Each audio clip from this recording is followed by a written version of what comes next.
bagaimana arah pembangunan ini mungkin ke depan lebih terarah, lebih jelas ke depan. Mungkin dengan melihat 4 tahun ini mungkin ada banyak yang program-program biasanya dikaitkan dengan janji kampanye sebelumnya ya. Pemerintah itu kan rencana pembangunan jangka panjang terkait janji kampanye dan sebagainya yang mungkin tidak optimal gitu ya. Jadi DPR ingin memaksimalkan perannya itu bersama DPD. Tetapi bagi Partai Demokrat posisi sampai hari ini belum menentukan sikap soal ini ya. Kami terus masih melakukan pengkajian yang dalam, karena manakala amandemen kelima ini memang nantinya diluncurkan ya, diimplementasikan, tentu akan banyak hal-hal yang perlu pengkajian lebih dalam lagi ya. Walaupun tadi dari Mas Andi Akmal ya, Andi Akmal ini sudah mengatakan bahwa selama kurang lebih 4 tahun ya keliling seluruh Indonesia menanyakan mungkin ke kampus-kampus dan sebagainya, banyak dukungan ini. Tetapi menurut hemat saya dari Partai Demokrat tetap ada pengkajian lebih dalam lagi saya kira ya. Ini memang hal yang mungkin tujuan baik, tujuan positif agar arah pembangunan ini lebih terarah, terukur, tepat sasaran. Tapi sekali lagi saya kira bangsa Indonesia ini masih teringat mungkin di benaknya GBHN di era Orde Baru dulu dalam bayangan masyarakat Indonesia ya. Jelas di era Orde Baru, Orde Lama itu pasti berbeda dengan yang sekarang ini. Tetapi sekali lagi tentu perlu pengkajian lebih jauh karena implikasinya akan sangat luas manakala amandemen kelima ini nantinya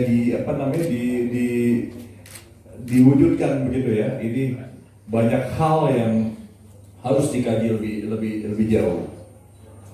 Misalnya apakah kewenangan MPR itu akan kembali seperti masa lalu? Apakah ada batasan-batasan lain ya? Kalau kembali seperti masa lalu, jadi pertanyaan lagi. Selama ini kan pemilihan presiden ini secara langsung ya, pemilihan presiden secara langsung, kedaulatan sepenuhnya di tangan rakyat. Apakah akan dikembalikan sepenuhnya ke tangan MPR? Ini kan menimbulkan implikasi yang sangat signifikan di dalam perjalanan demokrasi negeri kita ke depan. Nah ini saya kira walaupun sudah ada kajian, tetap perlu diadakan uji publik lebih jauh saya kira ya. Kemarin kawan-kawan di MPR di lembaga pengkajian ya sudah melakukan menerima banyak masukan-masukan, tetapi untuk bisa meluncurkan ini lebih jauh ya, amandemen kelima andai gagasan ini hendak diwujudkan, saya kira tetap harus diadakan pendalaman lebih jauh setahun 2 tahun ke depan ini.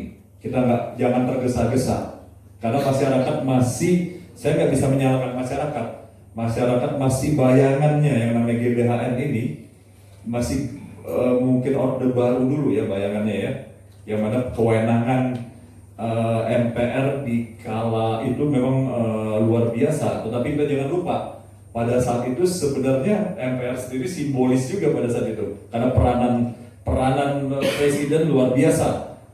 Kita nggak usah mempertanyakan lagi bagaimana besarnya peranan Pak Harto ya di zaman Orde Baru dulu, walaupun katanya kedaulatan di tangan MPR dilaksanakan kedaulatan di tangan rakyat dilaksanakan sepenuhnya oleh MPR, tapi MPR itu bagian dari pemerintah yang berkuasa saat itu ya. Nah, implikasi macam ini tentu harus dikaji lebih jauh karena ini akan merubah segala struktur kenegaraan, lalu akan terjadi penambahan kewenangan bagi DPR dan MPR, pengurangan kewenangan kepada badan eksekutif. Hal-hal ini saya kira harus walaupun pengkajian sudah dilakukan, tapi harus lebih jauh lagi ya, uji publik diadakan, lebih banyak lagi pakar-pakar dilibatkan, sehingga langkah yang baik dan niat yang baik ini kalau kelak akan diluncurkan amandemen kelima ini benar-benar siap gitu ya. Tetapi manakala masih ada keraguan-keraguan, walaupun sedikit itu keraguan-keraguannya, saya kira kita jangan tergesa-gesa, apalagi implikasinya saya tadi sepakat di dalam sistem yang kita presiden sistem bukan parlementer. Nah, ini apakah ini mengarah ke sistem parlementer pada akhirnya, sistem ketatanegaraan kita. Jadi saya kira banyak hal-hal yang harus dikaji ulang, didalami lagi saya kira ya. Karena selama ini rencana pembangunan jangka panjang dan jangka menengah maupun pendek ini biasanya itu kan ada di dalam visi misi dan program kampanye masing-masing calon presiden dan wakil presiden. Nah, bagaimana implementasinya nanti ya, antara janji kampanye lalu program kampanye, lalu ada juga lembaga lain yang punya kewenangan di dalam menentukan arah pembangunan ke depan. Saya kira harus ada pengkajian lebih jauh, saya kira.